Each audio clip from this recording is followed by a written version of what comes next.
Good morning quotes for assembly. First, knowledge is of no value unless you put it into practice. Second, learn from yesterday, live for today, hope for tomorrow. Third, there is nothing comes for free in this world. Everything requires hard work. Fourth, nothing is impossible.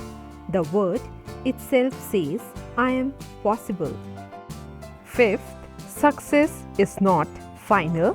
Failure is not fatal. It is the courage to continue that counts.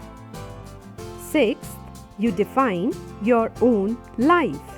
Don't let other people write your script.